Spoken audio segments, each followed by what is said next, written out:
Hanifah, Hanifah boleh diulangi pertanyaannya, Hanifah? Iya, Mama.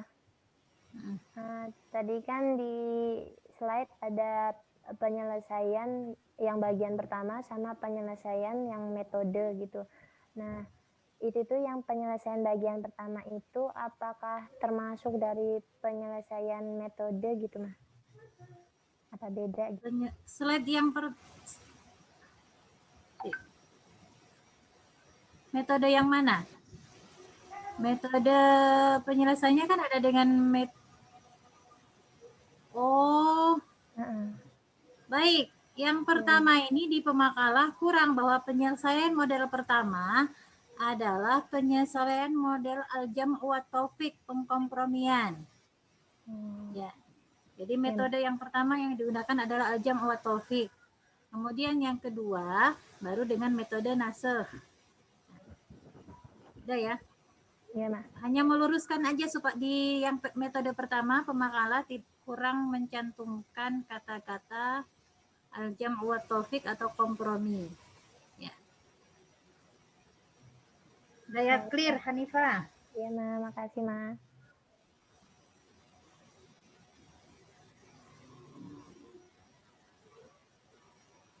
Hamidah clear belum? Belum, Ma. Boleh Mama ambil alih? Nah, kenapa? Adisha mau menjawab? Enggak, belum. Masa saya mau jawab belum di ini. Aku mau jawab cuman takut salah aja. Nggak apa-apa. Mau namanya belajar. Kalau salah diluruskan.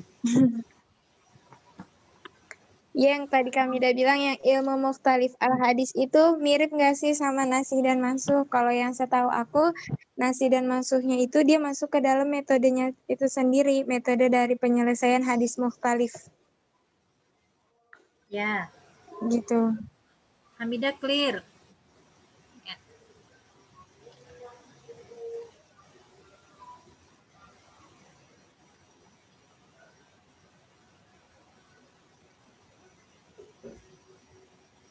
Sekarang dari Titin yang dimaksud dengan non-kompromi.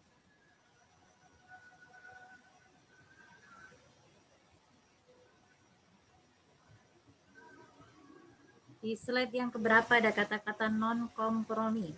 Berarti dia slide ke-9 ya? Berapa sih? Kelima? Lumayan sih, Ma, ada beberapa. Di kelima Ya, juga jadi ada di slide kelima juga ada penyelesaian dalam bentuk nasakh dipandang sebagai bentuk penyelesaian hadis-hadis mukhtalif non-kompromi. Dikatakan demikian karena salah satu dari hadis tidak lagi dapat diamalkan. Hal ini sesuai dengan ungkapan Imam Asy-Syafi'i yang terdahulu, berarti qaul qadim. Dan jangan jadikan hadis-hadis bertentangan kecuali tidak mungkin untuk diamalkan selain harus meninggalkan salah satu darinya. Paham kata-kata ini belum?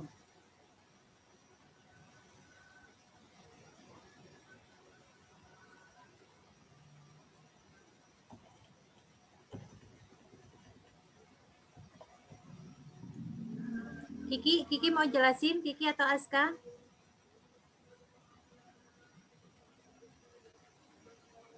Ada Kiki, ada Aska, ada Nadifa.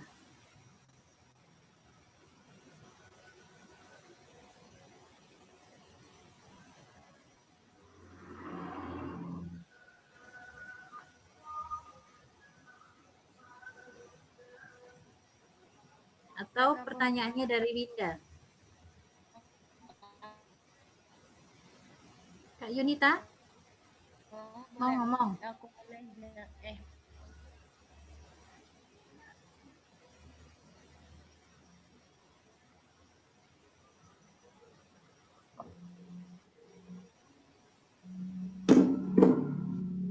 Mama ambil alih aja nggak apa-apa pemakalah? Nggak apa-apa, Nadifa? Ma. Iya, mumpung Mama kondisinya aman sejahtera.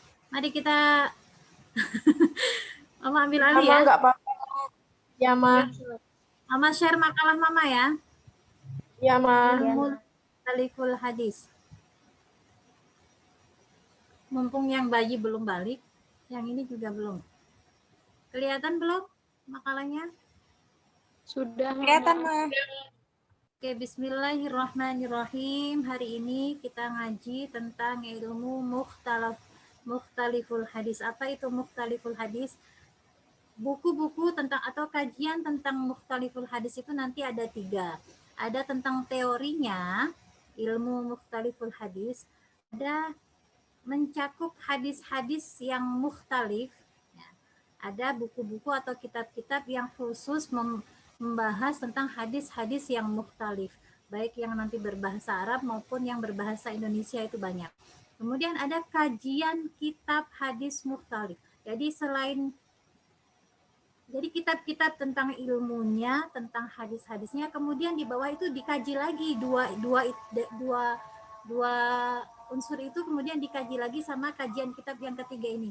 Misalnya dia mentahrid hadis-hadis mukhtalif dalam kitab ini, atau nanti kajiannya dalam bentuk naqd atau kritik yang lainnya ya. Jadi kira-kira itu ada 3 peta kajian tentang mukhtaliful hadis. Sekarang pengertiannya. Ya. Mukhtalif itu artinya ta'arud, sesuatu yang bertentangan. Tapi ini secara dohir ya, secara lahiriah, bukan lahirnya, tapi secara lahiriah, secara dohir, secara kasat mata, hadis itu terlihat saling bertentangan. Ilmu mukhtaliful hadis adalah ilmu yang mengkaji tentang hadis yang tampaknya bertentangan. Kelihatannya bertentangan, tapi setelah diselidiki, setelah dikaji oleh para ulama, pertentangannya itu yang bagaimana? Apakah nanti dia masuknya amkhos, ataukah nanti ternyata sudah dinasih mansuh, dan yang lainnya ya. Adapun dari definisi mengenai ilmu mukhtaliful hadis tersebut didapatkan juga cara menangani kondisi tersebut, cara menangani ta'arud tersebut, yaitu menghilangkan pertentangannya. Jadi dua-duanya bisa dipakai, 2 hadis tersebut bisa dipakai, bisa diamalkan dengan menarik benang merahnya, keterkaitannya. Atau namanya mengkompromikan al-jam'u wa taufiq. Di samping ilmu ini juga nanti membahas hadis-hadis yang sulit dipahami atau sulit dimengerti, lalu menghilangkan kesulitannya dan menjelaskan hakikatnya. Ini ada dalam bukunya Usulul Hadisnya Ajid Al-Khatib. Al-ilmu alladhi yabhathu fil ahadits allati dhahiruha muta'aridun fayuzilu ta'arudaha aw yuwaffiqu bainaha kama yabhathu fil ahadits allati yashkulu fahmuha aw tasawwuruha wa yadfa'u ashkalaha wa yuwaddihu haqiqataha. Jadi ilmu yang membahas hadis-hadis yang menurut lahirnya, secara lahirnya itu kelihatan saling bertentangan atau berlawanan. Yang satu bilang halal, yang satu bilang haram, yang satu bilang boleh, yang satu bilang enggak. Ya, yang satu boleh lo minum sambil berdiri, yang satu bilang enggak boleh. Latashrobanna katanya, mama sering didalili sama anak mama ya. Kemudian pertentangan itu dihilangkan atau dikompromikan antara keduanya. Ya, sebagaimana yang membahas hadis-hadis yang sulit dipahami kandungannya dengan menghilangkan kesulitannya serta menjelaskan hakikatnya. Nah, makanya ilmu ini nanti punya banyak nama. Ada nama ilmu muskilul hadis atau ilmu ikhtilaful hadis, ilmu mukhtaliful hadis, ilmu ta'wilil hadis. Banyak namanya.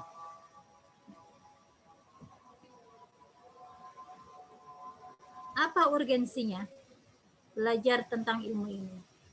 Jadi belajar ilmu ini, walaupun ilmu ini terkenal dalam bidang kajian hadis, ya, tapi tidak hanya terkenal dalam kajian hadis aja. Ilmu ini sangat diperlukan bagi disiplin ilmu lain, seperti oleh para mufassir, para mujtahid, ya, para ulama yang ahli di bidang fikih, juga para ulama lainnya harus tahu ilmu ini. Nanti diantaranya penyelesaian ilmu ini kan dengan metode nasih mansuh. Kata Sayyidina Ali, orang yang nggak tahu ilmu nasih mansuh, ilmu mukhtaliful hadis itu seperti orang yang celaka dan mencelakakan orang lain. Ya. Oleh karenanya dirasa sangat sulit memahami ilmu ini atau kondisi hadis yang seperti ini. Ilmu ini hanya bisa dipahami oleh mereka yang mempunyai pemahaman yang mendalam, ilmu yang luas dan terlatih dan berpengalaman, dan juga bisa memadukan antara ahli fikih dan ahli hadis. Karena nanti terkait hadis-hadis hukum ya. Hal itu bisa dilihat dari perkataannya Imam As-Sakhawi. Ilmu ini termasuk ilmu yang penting yang sangat dibutuhkan oleh ulama di berbagai disiplin. Ya. Orang yang bisa menekuninya secara tuntas adalah orang yang berstatus imam, yang bisa memadukan antara hadis dan fikih dan yang memiliki pemahaman yang sangat mendalam. Nah, di makalah tadi sudah disampaikan bahwa syarat al-jam dengan proses penyelesaian dengan al-jam' wa tawfiq itu ada 4 ya di makalah tadi. Di antaranya harus dengan menggunakan kaidah fikih. Ya. Kita lihat. Kapan mulai ada ilmu ini? Perkembangannya bagaimana? Urgensi tadi sudah tidak dilakukan lagi urgensinya. Hal ini sudah dilakukan sejak masa sahabat. Jadi ilmu ini cikal bakalnya sudah muncul sejak masa sahabat yang menjadi rujukan utama segala persoalan setelah Rasulullah Shallallahu Alaihi Wasallam wafat. Ya. Mereka melakukan ijtihad, memadukan hukum antara berbagai hadis, kemudian menjelaskan dan menerangkan maksudnya. Nah, setelah generasi sahabat, kemudian diikuti oleh generasi selanjutnya, yaitu generasi tabi'in, mengkompromikan antar hadis yang saling bertentangan, kemudian menghilangkan kesulitannya dalam memahaminya. Oke, lanjut. Penyelesaiannya sekarang bagaimana? Ya. Yang pertama, jika ada hadis-hadis yang saling bertentangan, yang dilakukan oleh Imam Asy-Syafi'i. Ini urutannya menurut Ibnu Hajar Al-Asqalani ya. Imam Asy-Syafi'i sebagai tokoh pertama yang membicarakan tentang hadis mukhtalif. Itu pun kitabnya itu tercantum dalam kitab Al-Um dan Ar-Risalah. Bukan satu kitab khusus membahas tentang mukhtaliful hadis, bukan. Jadi tercantum dalam kitab Al-Um yang lebih terkenal dengan fikihnya ya. Maka akan dilihat sebagaimana beliau menyelesaikan hadis mukhtalif. Jadi yang pertama menyelesaikan dalam bentuk kompromi atau disebutnya al-jam'u wa taufiq. Cara ini dilakukan dengan cara takwil atau dengan cara menelusuri titik temu kandungan makna hadis-hadis di atas. Ya. Kalau pemakalah tadi sudah menyampaikan ada 4 caranya ya. Ada 4 cara ketika menyelesaikan dengan al-jam'u wa taufiq. Pertama dengan berdasarkan pemahaman pendekatan kaidah usulnya. Apakah nanti termasuk yang satu mutlak ataukah muqayyad ya? Yang mana mutlak, yang mana muqayyad, yang mana yang am, yang mana yang khas. Kemudian penyelesaiannya berdasarkan kontekstualnya, yaitu memahami hadis-hadis Rasulullah dengan memperhatikan peristiwanya, sabab urutnya, latar belakang daripada hadis tersebut. Jadi harus tahu semua kan ilmunya, saling berhubungan. Kemudian yang ketiga menyelesaikannya berdasarkan pemahaman korelatif, pendekatan terhadap hadis-hadis mukhtalif yang saling bertentangan, yang tampak bertentangan, yang menyangkut suatu masalah dikaji bersama dengan hadis lain yang terkait. Artinya yang satu tema, ya. Kemudian menyelesaikannya dengan cara takwil. Takwil itu hampir mirip dengan tafsir ya, yaitu dengan cara menakwilkan dari makna lahiriahnya. Jadi itu bentuk penyelesaian dengan cara kompromi. Ya. Makalah kita saling melengkapi. Kita balik lagi. Lihat contohnya di bawah ya. Yang kedua, setelah ini urutan berdasarkan madhab Imam Syafi'i ya.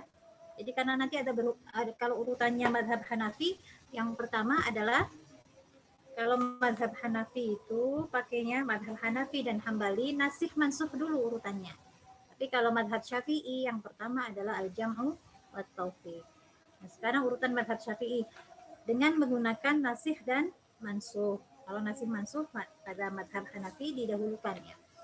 Nasikh mansukh itu dengan cara menghapus hadis yang kemudian datang dengan dalil yang baru datang. Artinya dua hadis yang saling bertentangan itu yang satu dipakai pada masanya, yang satu dipakai pada belakangan. Tetap dipakai dua-duanya, tapi yang satu dipakai saat hadis yang kedua belum datang. Ya. Jadi ketika hadis yang kedua sudah datang, hadis yang pertama sudah tidak dipakai, sudah tidak diamalkan. Tapi kalau al-jam'u wa taufiq, dua-duanya bisa dipakai, bisa dikompromikan pada hal-hal tertentu. Ya. Yang ketiga, Penyelesaiannya dalam bentuk tarjih, bukan tajrih ya. Tarjih. Tarjih ini ketika jalur non kompromi, ketika metode dengan al-jam'u wa taufik tidak bisa, metode nasih mansuh tidak bisa, maka yang ditempuh selanjutnya adalah memakai salah satu hadis tersebut yang lebih kuat yang mana. Nah, di sini paham ya sayang ya. Jadi dengan ketika jalur kompromi tidak bisa dilakukan dan tidak bisa ditemukan titik terangnya, keterangan yang menunjukkan bahwa keduanya saling terkait, nah, maka dilakukan nasih mansuh. Bahwa antara maksud nama ketika tidak ada dalil yang menerangkan bahwa itu dinasah dengan hadis yang lain ya, maka yang dilakukan adalah mencari, menelusuri, mengkaji mana yang lebih kuat. Lebih kuat ini ada dari faktor dalam, ada dari faktor luar. Faktor dalam itu dari segi sanadnya, dari segi matanya ya. Atau nanti dari faktor luarnya. Faktor luar itu penguat. Penguat apakah nanti dua hadis ini mana yang lebih banyak penguatnya? Penguat itu apa, Ma? Muttabi. Muttabi itu jadi hadis itu ternyata banyak diriwayatkan atau banyak ya muttabi atau syawahid namanya ya. Itu banyak sekali dikuatkan oleh perawi yang lain. Jadi atau sahabat yang lain ya. Begitu. Atau nanti dilihat dari sisi apakah hadis tersebut bentuknya fi'li atau qauli. Jadi mendahulukan hadis yang bentuknya qauli daripada yang fi'liyahnya. Gitu. Nanti penyelesaian dalam bentuk tarjih itu pokoknya dicari yang lebih kuat yang mana, yang lebih sahihnya bagus yang mana. Jadi gini sayang Winda, Kakak Winda, mukhtaliful hadis ini berbicaranya tentang hadis yang kualitasnya makbul semua. Kalau ada kualitasnya yang nggak makbul, ya nggak usah dibicarakan. Berarti pakainya hadis yang makbul. Yang tidak makbul nggak usah dipakai. Ini berbicara jadi hadis yang notabene-nya sudah kualitasnya sudah bagus, ternyata kok meskipun dua-duanya bagus, saling bertentangan kandungannya, maknanya. Nah ini yang kemudian dikaji dalam ilmu mukhtaliful hadis ini. Semuanya sama-sama sahih. Nah, akhirnya dengan cara apa? Karena sama-sama sahih dicari titik temunya, jam'u wa taufik komprominya. Kemudian dicari apakah ternyata hadis yang satunya ini menasah tidak hadis yang lainnya. Atau dicari yang paling kuat yang mana nih? Sisi yang paling kuatnya. Jadi gitu ya Kak Winda. Nah, sedangkan tarjih sendiri adalah membandingkan dalil-dalil yang tampak bertentangan untuk dapat diketahui mana di antara yang lebih kuat dibanding yang lainnya. Dalam kasus tarjih, ya, berarti membandingkan hadis yang tampak bertentangan, kemudian dikaji manakah di antara yang lebih kuat. Sama-sama ya sebenarnya kata-katanya sama. Mama ulang aja. Atau lebih tinggi kehujahannya dibandingkan hadis yang lain. Kemudian diambillah yang kuat, ditinggalkanlah yang agak lemah tadi. Mengambil salah satunya. Nah, setelah dengan 3 ini nggak bisa, tingkatan selanjutnya adalah dengan cara tawakuf. Apa itu tawakuf? Terpaksa dinyatakan tidak dapat diamalkan. Sampai nanti ketemu dalil yang menguatkan salah satunya atau ya, sampai ketemu nanti ada dalil yang mendukung salah satunya. Ya. Kata konteksnya Imam Asy-Syatibi, demikian juga Sakhawi mengatakannya lebih dengan kata-kata tawakuf. Ada juga yang mengatakannya dengan tasakut, menggugurkan, tasakut ad-dalilain, menggugurkan kedua dalil tersebut, kemudian mengambil dalil beristidlal dengan dalil di bawah kedua hadis tersebut. Ya. Karena kesamaran pemahaman terhadap dalil itu terjadi pada seseorang pada saat itu. Nah nanti barangkali setelah tawakuf, di kemudian hari ada kemungkinan hal itu menjadi tidak samar lagi, nah, maka kesamaran itu bisa hilang, artinya bisa mengamalkan salah satu dari kedua hadis yang saling bertentangan itu. Ya, contohnya. Contoh mukhtaliful hadis yang Mama kasih contoh yang 1-2 aja ya. Kemudian ada contoh yang bentuk kompromi. Kalau di makalah kalian contohnya apa? Mama belum membaca.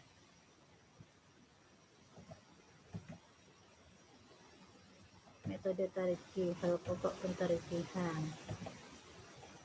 Penyelesaian dengan tawakuf, metode tawakuf. Oh, belum ada contohnya ya? Atau ada di PDF contohnya ya?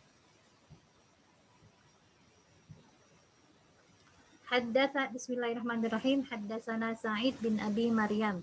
Haddatsana Abdullah bin Wahbin. Qala akhbarani Yunus bin Yazid Anis Zuhri an Salim bin Abdullah an abihi radhiyallahu anin Nabi sallallahu alaihi wasallam qala fima saqatis sama'u wal 'uyun aw kana 'athariyan al-'ushru wa ma suqiya bin nabhi nisful 'ushr.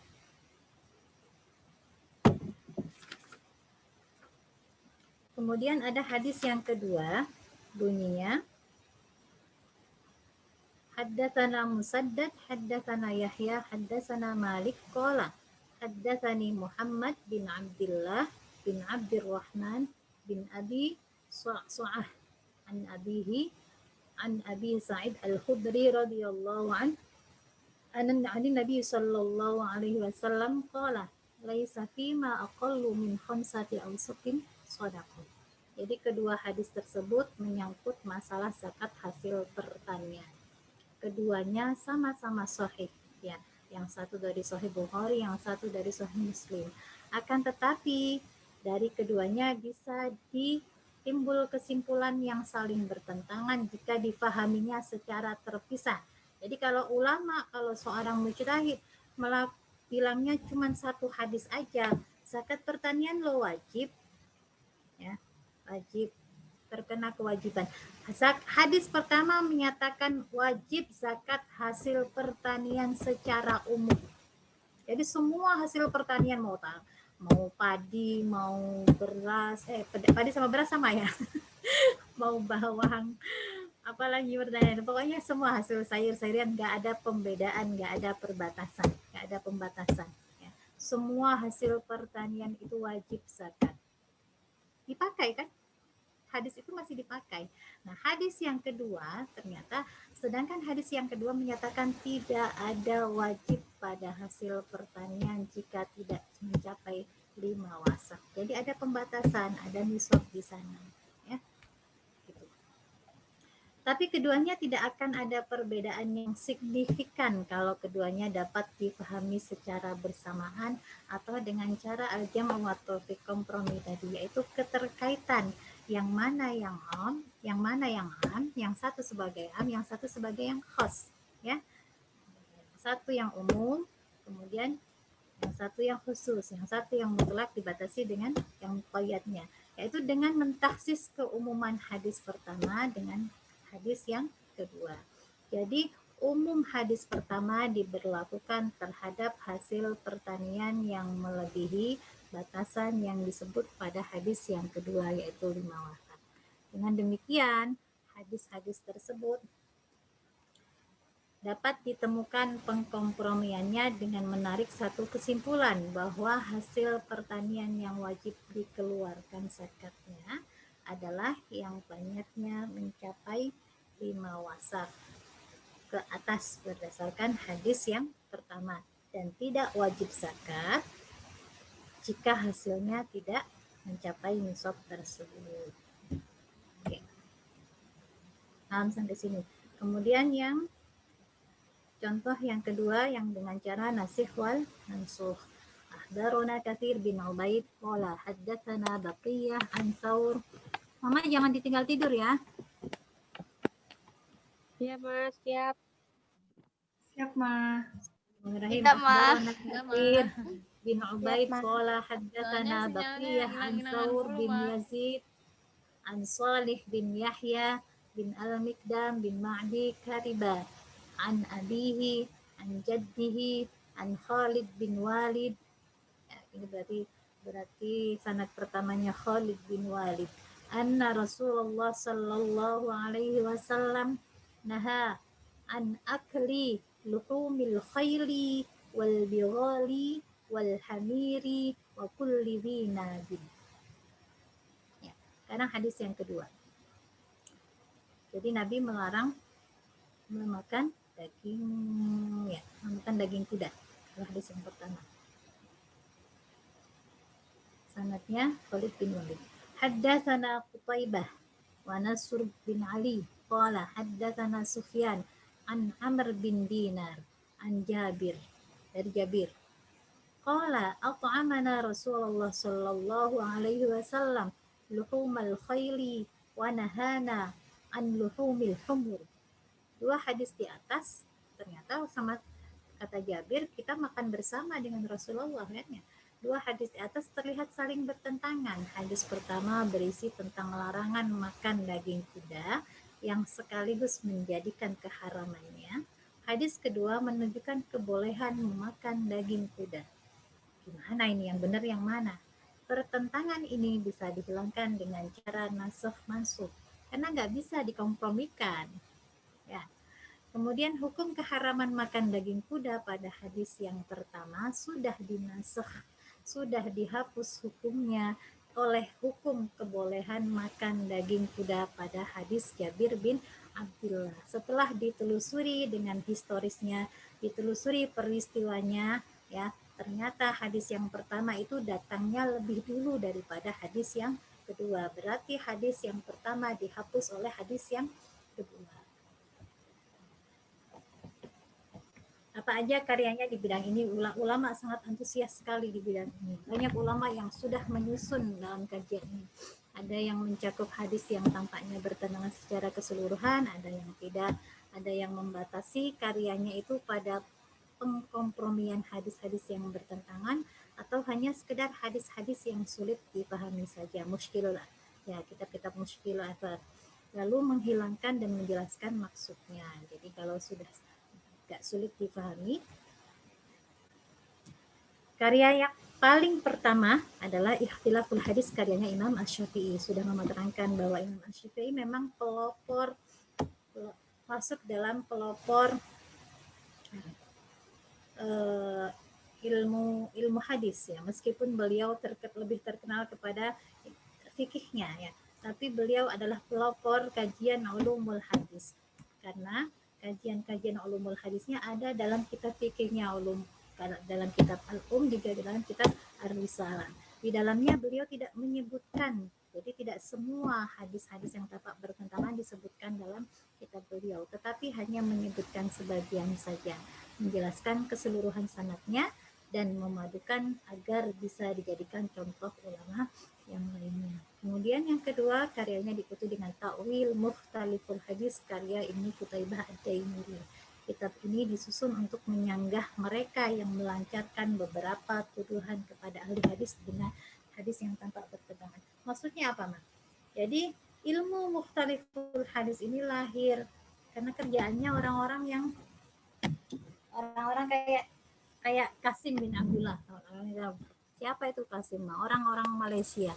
Jadi dia, kok ada hadis yang bertentangan? Masa sih Rasul bikin hadis, mengucapkan hadis yang saling bertentangan antara satu dengan yang lainnya gitu ya. Nah ini diantaranya kajian ilmu ini adalah untuk membahas, untuk menyanggah orang-orang yang seperti itu. Seperti kasusnya Qasim bin Abdullah, Qasim orang Malaysia tadi, termasuk orang Indonesia juga ada ya. Nanti kita bahas di Ingkar Sunnah. Imam Asy-Syafi'i juga membahas hadis-hadis yang saling bertentangan itu dibahas dalam kitab Al-Um maupun Ar-Risalahnya juga karena untuk menyelamatkan sunnah, menyelamatkan hadis. Makanya beliau terkenal dengan Nasirus Sunnah. Ya. Kemudian ada karya Mushkilul Athar, karyanya At-Tahawi, dicetak dari 4 jilid dan di India sana. Ya, mungkin Warsinah tahu kali ya, Aci tahu kalau di India ini. Terus ada Mushkilul Hadits wa Bayanuhu karyanya Ibnu Faruq Al-Ansari Al-Asbihani. Ini juga sama karyanya dalam rangka menyelamatkan sunnah dari tuduhan-tuduhan orang-orang yang ngapain hadis aja saling bertentangan berarti itu nggak sahih itu gitu kan. Nah, atau karya-karya yang lainnya. Di bawah ada yang merah ya. Jadi Imam Asy-Syafi'i itu tanawu fil ibadah, ragam atau tata cara beribadah beda itu dimasukkan dalam kategori pembahasan mukhtaliful hadis. Oke, mudah-mudahan ada pencerahan. Bagaimana? Sudah ditutup? Mama nggak kelihatan mukanya. Izin bertanya, Ma.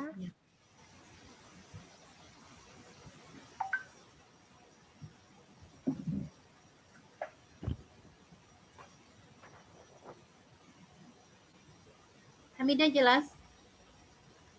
Mama izin bertanya. Insya Allah. Siapa yang nanya? Hanifah, Ma. Hanifah kenapa? Berarti mah kalau yang kan setelah 2 hadis tadi itu udah dibandingin gitu mah, udah kepilih gitu ya yang mana yang apa yang benernya gitu. Yang nggak kepilihnya itu berarti masih boleh diamalin nggak mah? Apa udah nggak boleh? Ya. Jadi tadi Mama bilang kalau ada hadis-hadis yang saling bertentangan, yang pertama dilakukan adalah dengan cara kompromi dulu. Ya. Dengan cara kompromi dulu. Kalau cara kompromi dua-duanya bisa diamalkan, bisa dipakai. Ya. Dalam kondisi tertentu, ya. Artinya yang pertama bilang pokoknya zakat itu semuanya ya wajib dizakati. Kemudian yang kedua membatasi, ya. Yang terus ketika jam' wa taufik tidak ketemu, titik benang merahnya sama para ulama mujtahid ini nggak ketemu, dilakukan dengan cara nasikh mansukh. Ya. Nasikh mansukh. Apakah hadis yang ini saling membatalkan atau tidak? Setelah itu ditempuh, yang kedua, yang ketiga dengan cara tarjih, mencari yang lebih kuat yang mana. Berarti kalau dengan cara ini, yang satu hadisnya ditinggalkan, memakai hadis yang lebih kuat. Setelah 3 cara ini nggak bisa, baru dengan cara tawakuf, mendiamkan sampai kemudian ada dalil lain yang menguatkan, atau dengan tasakut ad-dalil lain, menggugurkan kedua dalil tadi, kedua hadis yang saling bertentangan itu, dan memakai dalil di bawah keduanya. Dalil yang kualitasnya di bawah hadis yang saling bertentangan. Oke, sudah Kak Hanifah? Ya, Ma. Nah, terima kasih, Ma. Ma izin bertanya. Siapa nih? Tuti? Iya, Ma. Kak Uti. Apa namanya? Tentang nasah dan mansukh hadis ini, mah, itu tuh hanya berlaku untuk hadis tentang masalah ibadah saja ya, Ma? Nasikh mansukh. Ya, Ma. Nasikh mansukh itu rata-rata tentang hukum, ya. Biasanya tentang hukum kayak kuntu nahaitukum an ziyaratil qubur fazuruha. Kemudian ada kata-kata fazuruha. Nah, dihapus yang tadinya dilarang kemudian dibolehkan. Ya, rata-rata tentang hukum. Beda dengan mukhtaliful hadis. Mukhtaliful hadis nggak terkait dengan hukum aja. Mukhtaliful hadis nanti terkait dengan hal-hal yang waib juga ada. Mama punya banyak referensi tentang muskilul hadis ini atau tentang hadis-hadis berlawanan ini. Ada Mama beli bukunya bekas, sekarang udah Mama cari lagi nggak ada, nggak ketemu. Judulnya memangnya ada sih hadis yang berlawanan? Nah, ini karyanya Dr. Romlah Abu Bakar Askar. Beliau ini dosen Mama di S1 waktu semester 6, ngajar hadis, Mama lupa. Pokoknya ngajar ulumul hadis. Ya. Terus di S2 juga Mama dapat dari Dr. Romlah Askar ini. Ternyata beliau punya karya, ya, karyanya tentang hadis berlawanan. Memangnya ada hadis berlawanan. Nah, isinya apa? Di antaranya ruh ditiupkan pada hari ke-40, ke-45, bukan hari ke-120. Artinya tidak terkait dengan hukum aja, terkait dengan hal-hal yang waib aja juga ada dalam mukhtaliful hadis. Tapi kalau nasikh mansukh biasanya terkait dengan hukum. Menceritakan nih hadis-hadis yang dalam bukunya Bu Romlah Askar ini ada tentang hadis-hadis peniupan ruh, hadis-hadis tentang penciptaan manusia, hadis tentang Al-Quran dan eksistensi manusia, kemudian fakta medis tentang janin, hadis-hadis tentang firqah golongan, kemudian hadis minum sambil berdiri. Ini di antara buku hadis yang berbahasa Indonesia yang membahas tentang mukhtaliful hadis. Bisa tadi Uti kena? Apa? Jelas, Mah. Terus, Mah, hadis-hadis berlawanan ini ada nggak ya, Mah, sampai 3 hadis gitu yang berlawanan gitu, Mah? Atau hanya 2 hadis? Biasanya 2 hadis ta'arud. 2 hadis yang saling berlawanan. Ya bisa jadi 3, bisa jadi 4 kalau memang ternyata rawinya beda-beda ya. Tapi satu temanya ya. Tarik temanya itu sekitar 2 hadis, 2 tema.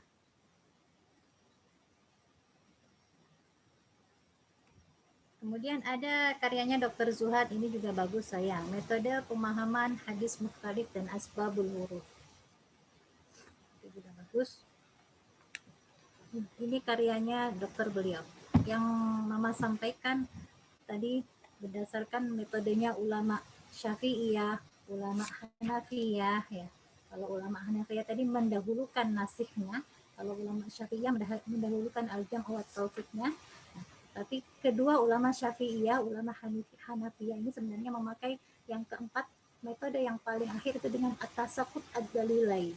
Meninggalkan keduanya, kemudian beristighlal atau mengambil dalil dengan di bawahnya. Kalau dengan kata-kata tawakuf itu adalah metode yang dipakai oleh Ibnu Hajar al-Asqalani. Ada lagi karya doktornya, karya disertasinya Pak Profesor Edi Safi. Judulnya Al-Imam Syafi'i, metode penyelesaian hadis-hadis mukhtalif. Karya-karya langka ini. Begitu dicari ternyata buku ini sudah dijual dengan harga 560.000. Mama dulu belinya hanya sekitar 70.000. Ternyata sudah langka jadi 560.000. Mahal banget, Mas. Mahal banget. Kecil, tipis. Ya, tipis cuman berapa halaman, sayang? Cuman 165 halaman. Jadi ini masuk karya-karya ini masuk kajian langka ya. Kemudian ada memahami ayat-ayat dan hadis yang saling berkontradiksi. Karena kontradiksinya berlawannya bisa jadi pada saat itu. Kemungkinan di kemudian hari ternyata hadis itu setelah ada risetnya bisa dari sains ya, seperti hadis lalat. Ya, hadis lalat itu kemudian yang membuktikan adalah riset. Ya. Salah satunya bisa jadi obat, itu riset yang membuktikan. Hadis yang saling kontradiksi terbuka terhadap riset ilmiah juga sama ya. Kemudian ada ini juga, ini bisa dipakai sekarang di contoh-contoh yang sekarang, hadis-hadis, menyikapi hadis-hadis yang saling bertentangan, terutama yang terkait dengan nasih mansukh. Karyanya Dr. Izzuddin. Ya. Ini aslinya berbahasa Arab, kalau ini dia aslinya Mukhtasar an-Nasih wal Mansukh fil Hadis Rasulullah sallallahu alaihi wasallam. Kemudian ada lagi karyanya dokter, jadi para dokter semua yang punya karya hadis mukhtalif ini, metodologi penyelesaian hadis kontradiktif. Sudah, kalau yang lainnya yang berbahasa Indonesia mungkin adanya di kitab-kitab atau buku-buku ulumul hadis yang membahas secara umum. Oke, sudah Kak Uti ya. Jadi lebih terkait, nasih mansukh itu lebih terkait kepada hukum boleh atau tidaknya, haram atau tidaknya ya. Tapi kalau hadis-hadis mukhtalaf lebih umum daripada itu. Statusnya apa, hukumnya apa, hadis-hadis mukhtalaf ya, tadi semua hadis mukhtalaf, hadis-hadis yang bertentangan itu adalah yang dibahas yang sahihnya, yang kategorinya makbul, bukan ghair makbul, bukan yang tidak makbul.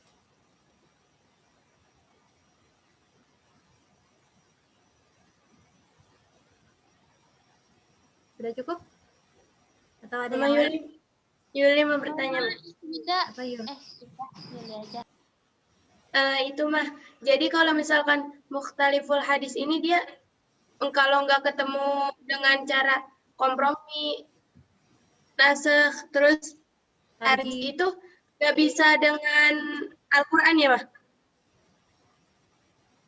Nggak ada sangkut pautnya perbandingan Al-Quran. yang terakhir dengan cara tawakuf tadi, mendiamkan. Atau tasakut ad-dalil lain, kemudian mengambil dalil di bawahnya.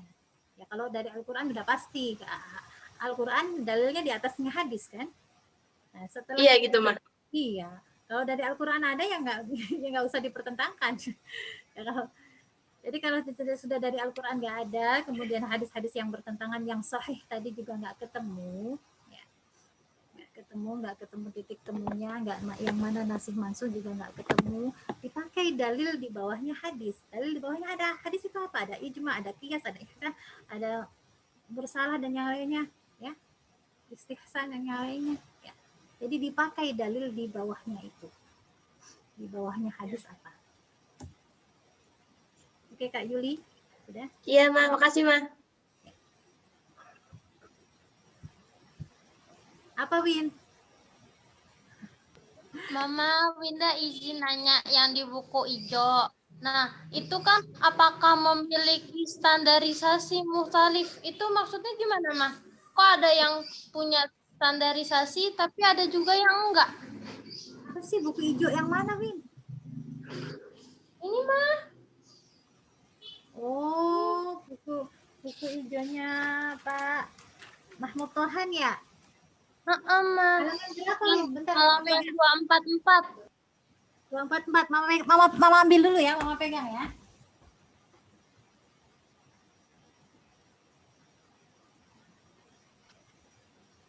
Baik, sabar ya, yang kuat ya. Tenang, sedikit lagi makan siang, tenang. 244.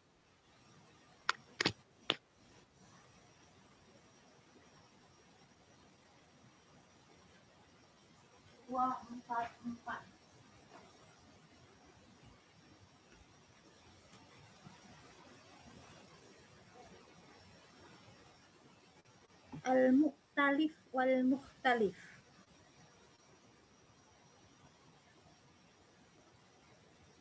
Iya, Mah, itu aku juga baru meter, Mah. Agak-agak Jadi bingung ini gimana gitu. Mukhtalif wal Mukhtalif.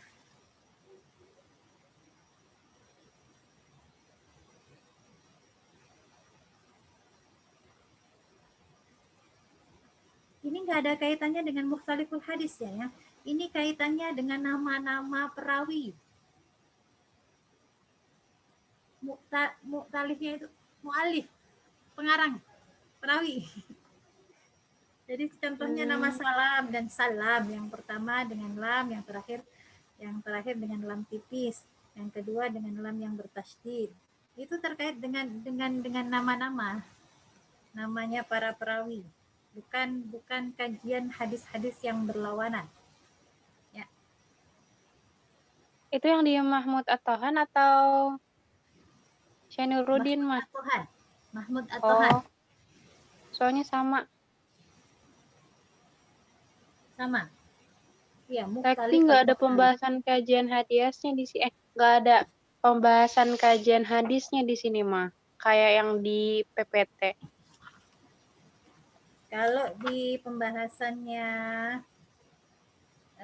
Mahmud At-Tohan ini tentang ilmu mukhtaliful hadisnya di halaman berapa ya?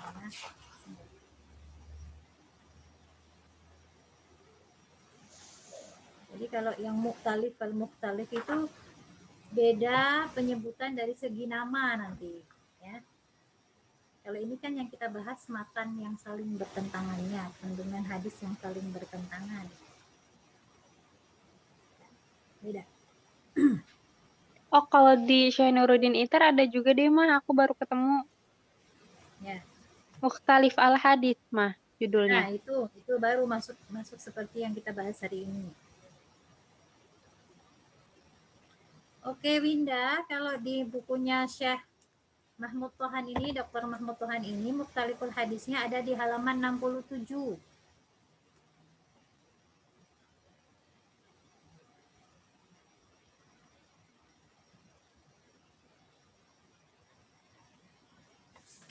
Di sana ya. Jadi ada yang disebut muhkam. Muhkam itu hadisnya ya Kalau kalian belajar muhkam mutasyabih dalam ulumul Quran, ada ayat-ayat yang sudah jelas kandungan hukumnya, kemudian ada ayat-ayat yang masih perlu ditakwilkan lagi, namanya mutasyabihat. Nah, dalam hadis pun ada istilahnya mukhtalif hadis, ada yang perlu ditakwilkan kembali, ada yang perlu ditafsirkan, perlu dikaji kembali. Ya. Kalau muhkam berarti hadisnya sudah jelas kandungan hukumnya, tidak dipertentangkan, tidak ada pertentangan di dalamnya. Dan kalau mukhtalif itu hadisnya ada yang terselisihi, ya, ada yang menyelisihi. Kok ada yang haram, ada yang halal, itu tadi. Oke, sudah ya? Sudah jelas? Kalau sudah, kita tutup. Terima Alhamdulillah kasih, sudah jam Mama. 9. Iya, sama-sama. Stop share. Tadi siapa yang absennya belum Putih tadi belum nyaut, sekarang udah ada ya. Mana pulpennya? Jadi orang tua pemakainya dari mana? Oke, udah ada.